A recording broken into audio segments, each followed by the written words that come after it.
Welcome to the lesson, Finding the Contextual Definition.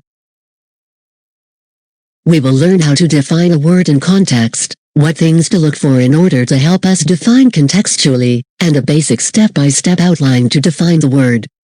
We will cover each step in detail in the next lessons.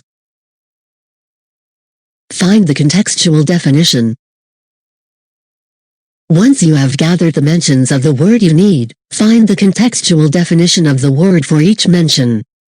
Finding contextual definitions is a skill that is taught in public school in the 3rd grade and up in English grammar classes.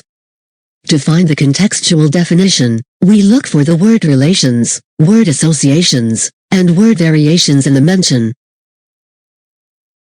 So what do we look for?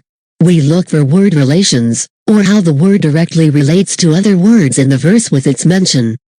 We then look at what words often show up with or near the word, often indirectly. That is a word association. Lastly, we look for non-exact mentions of the word, such as different spellings, and these are called word variations.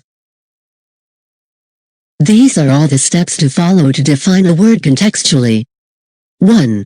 Look at the words in the same verse, chapter, and near proximity. 2.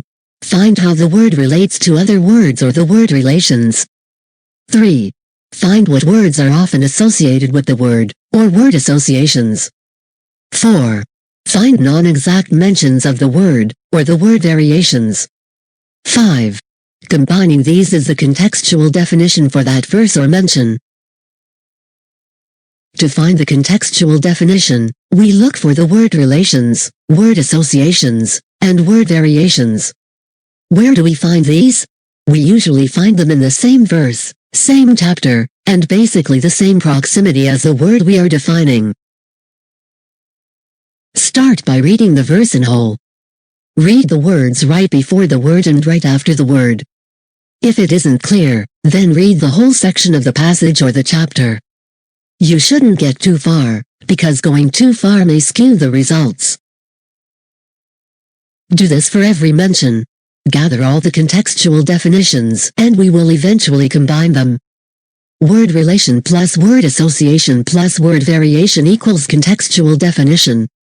We will explore how to find the specific word relations, associations, and variations in the next lessons. Once you have gathered all the prior information and listed them, it is time for the next step, building the final and Bible definition. Now that you have learned the basics and steps of defining words contextually, the next lessons will focus on the details. See you there.